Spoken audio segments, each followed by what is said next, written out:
யார் பேருக்கு அர்ச்சனை பண்ணணும்? சுவாமி பேருக்கு பண்ணுங்க. ஓம் விநாயகாய நமஹ, ஓம் விக்னராஜாய நமஹ, ஓம் கௌரிபுத்ராய நமஹ, ஓம் கணேஸ்வராய நமஹ, ஓம் ஸ்கந்தாய நமஹ, ஓம் அபயாய நமஹ, பாட்டி பாட்டி பாட்டி ஆதிரே, எங்க என்ன திட்டுங்க, என்ன திட்டுங்க, எங்க சண்டை போடுற மாதிரி நடிங்க. நீ எங்க போய்ங்க? உங்க மனசுல நீங்க என்ன நினைச்சிட்டு இருக்கீங்க? நீங்க என்ன அடிச்சு தொடர்ல போய் தான் எல்லார்கிட்டயும் போய் கையெழுந்து நிக்க வேண்டியது இருக்கு. அப்படிப்பட்டவ முதல்ல போய் கையெழுத்து வாங்கிட்டு வந்திருக்கணும். கேட்டாச்சுங்க, எவ்வளவு முறை கேட்கணுமோ அவ்வளவு முறை கேட்டாச்சு. எல்லாரும் சிவா கல்யாணத்துல மும்முரமா இருக்காங்க. என் பேச்சு அங்க ஒண்ணு எடுபடல. பெத்த பொண்ணு வாழ வெட்டியா வீட்டுல வந்து நின்னுட்டு இருக்கா. அத பத்தி உங்க வீட்டுல யாரும் கவலைப்படல. கல்யாணத்தை நடத்துறாங்களா? என்னது வாழ வெட்டியா? முடிவே பண்ணிட்டீங்களா? அமுதா, அம்மா நீ எப்பமா வந்த? என்ன மாப்பிள்ள இது? உங்களுக்கே நல்லா இருக்கா? அத்தை, இந்த கேள்வியை நான் உங்ககிட்ட கேட்கணும். ஆஃப்டர் ஆல் ஒரு சின்ன கழுத்து கூட துப்பிடாம போயிட்டா உங்க மாப்பிள்ள. ஐயோ மாப்பிள்ள, பெரிய பெரிய வார்த்தையெல்லாம் சொல்லாதீங்க. உங்களை யாரும் அப்படி நினைக்கல. வீட்டுல சூழ்நிலை சரியில்லை. அதுவும் இல்லாம கதிரு. அத்தை, காரணம் என்ன வேணா சொல்லலாம். உண்மையை சொல்லணும்னா உங்க வீட்டுல ஒருத்தர் கூட என்ன மனுஷனா மதிக்கிறது இல்ல.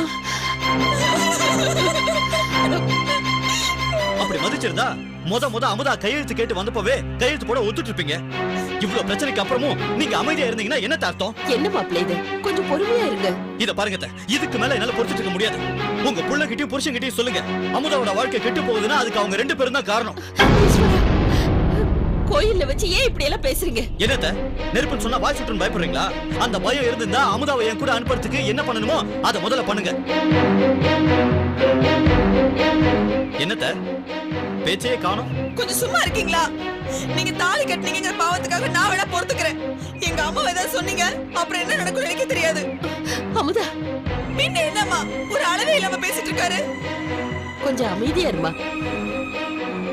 மாப்பிள்ள, எப்படியாவது உங்க லோனுக்கு நான் ஏற்பாடு பண்றேன். கதர்கிட்டயும் அவர்கிட்டயும் சொல்றேன்.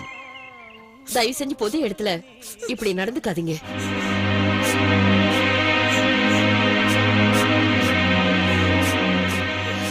இவர் எப்படி இங்க வந்தாரு? தெரியலம்மா. நான் தச்சையில சாமி கும்பிட கோயிலுக்கு வந்தேனா என்ன பாத்துட்டு போல இருக்கு. பின்னாடியே வந்து பொது இடம் கூட பார்க்காம.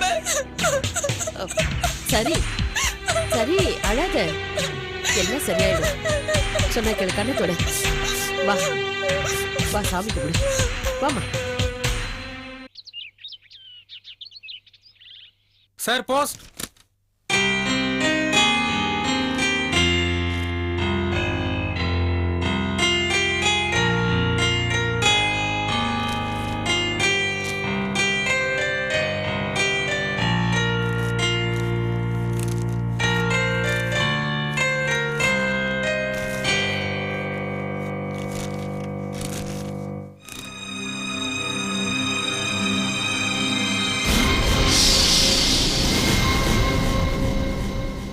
இந்தாங்க காஃபி. என்னங்க அது? அதான் ராஜி, எனக்கு புரியல.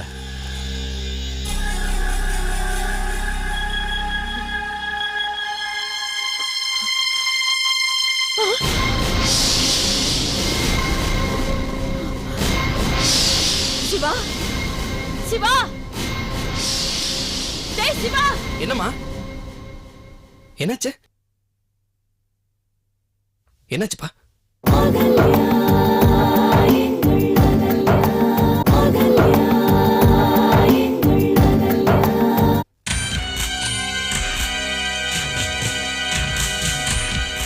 உயர் திரு பாண்டியன் அவர்களுக்கு உங்களின் மேல் நல்லெண்ணம் கொண்ட ஒரு ஜீவன் இருக்கிறது.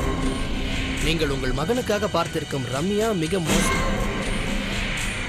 மோசமானவள். அவளுக்கு இருக்கும் ஆண் நண்பர்களின் எண்ணிக்கை கணக்கில் அடங்காதது. அந்த நண்பர்களில் சிலர் அவளுக்கு கணவனாக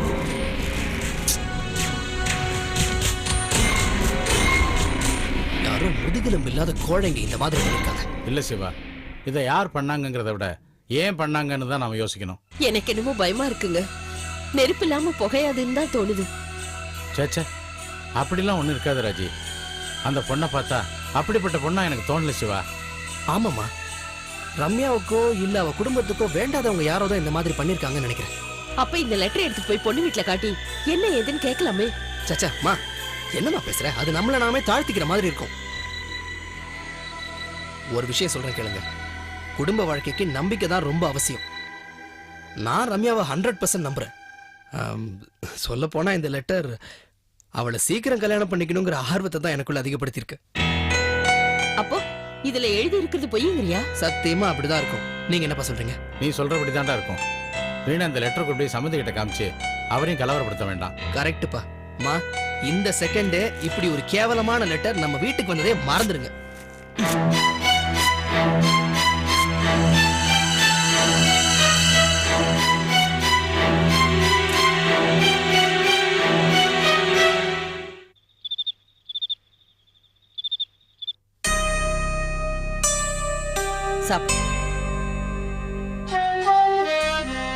ஏண்டி சாப்பாடு கொண்டு வந்து சாப்பிடுமா.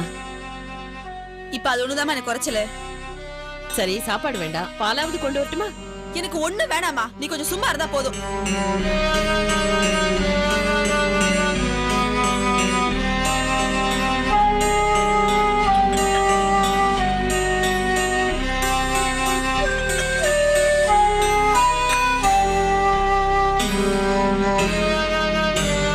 காலையில இருந்து இப்படி முரண்டு பிடிச்சிட்டு இருந்தா என்ன அர்த்தம்? நீ வந்த நேரம் அவனும் ஏதோ டென்ஷன்ல இருக்கான். ஒரு 2 நாள் விட்டு பிடிப்போமே. நான் எவ்வளவு பெரிய கேட்ல வந்து இங்க உட்கார்ந்துட்டு இருக்கேன். அது யாருக்காவது புரியுதாமா? என்னமோ நீயும் விருந்தாளிய சொல்ற மாதிரி 2 நாள் இருங்கறியே. என்ன வேற என்னடி பண்ண சொல்ற? நான் சொல்றத உங்க அப்பாவும் கேட்க மாட்டேங்கிறாரு, நீயும் கேட்க மாட்டேங்கிற. பெரியவங்க கிட்ட பேசவே முடியல. சிவா கிட்ட விஷயத்த சொன்னா ஏற்கனவே நான் பட்டது போதாதான்னு சொல்றா. சொல்லு, நான் என்ன பண்றது சொல்லு.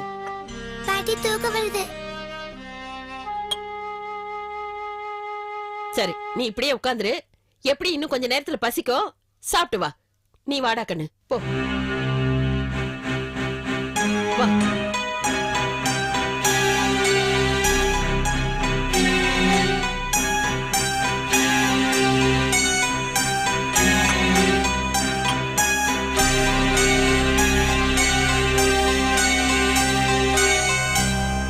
நீங்களும் சாப்பிடுறீங்களா? உங்களுக்கு தட்டுல எடுத்துட்டு வரவா? ஏய், போதும், உட்கார். அப்படியே பெரிய தியாக சுடர் ஓடுற போல இருக்கு. எனக்கு பசி சாப்பிட தெரியும், நீ உன் வேலையை மட்டும் பார்.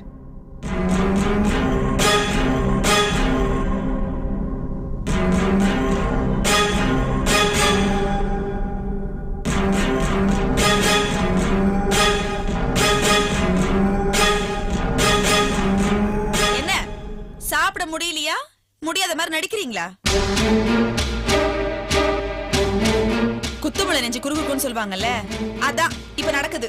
என்னடா கையெழுத்து போடாம தடுத்துட்டோமே, இன்னைக்கு இவ்ளோ பெரிய பிரச்சனையில மாட்டிட்டாலே அப்படின்னு உங்க மனசுல ஒரு கேள்வி ஓடிட்டே இருக்கு. என்னதான் அழுத்தக்காரியா இருந்தாலும் உங்களுக்கும் மனசாட்சின்னு ஒண்ணு இருக்குல்ல, அதான். போதும், ரொம்ப ஃபீல் பண்ணாதீங்க. நான் என்னமோ உங்க கையை பிடிச்சிட்டு சாப்பிட விடாம பண்ற மாதிரி இருக்கு. புள்ளத்தாச்சி பொம்பளைய சாப்பிட விடாம பண்ணிட்டாங்கிற பாவம் எனக்கு வேணாமா? நல்லா சாப்பிடுங்க, ஆரோக்கியமா இருங்க. அப்பதானே என் வாழ்க்கையை இன்னும் நல்லா சீரழிக்க முடியும்.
என்னங்க இது இன்னைக்கு குடிச்சிட்டு வந்திருக்கீங்களா?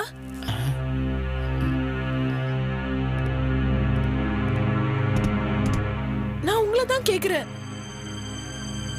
பார்த்தா தெரியுதுல்ல, அப்புறம் என்ன கேள்வி? ஏங்க இப்படி பண்றீங்க? ஏய், எல்லாம் ஒன்னாலதான். என்னாலயா? நான் என்னங்க பண்ணேன்?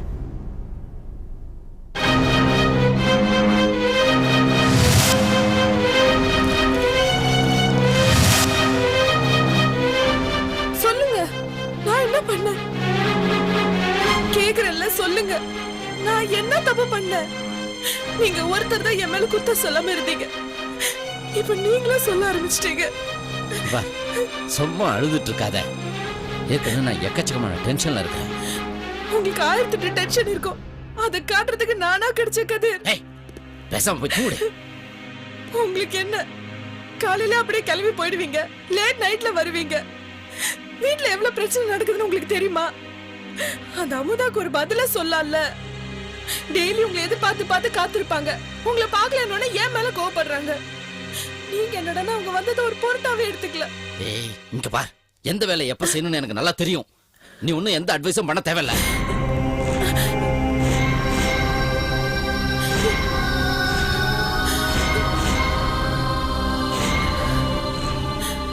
ஆபீஸ்ல ஏதாவது பிரச்சனையா?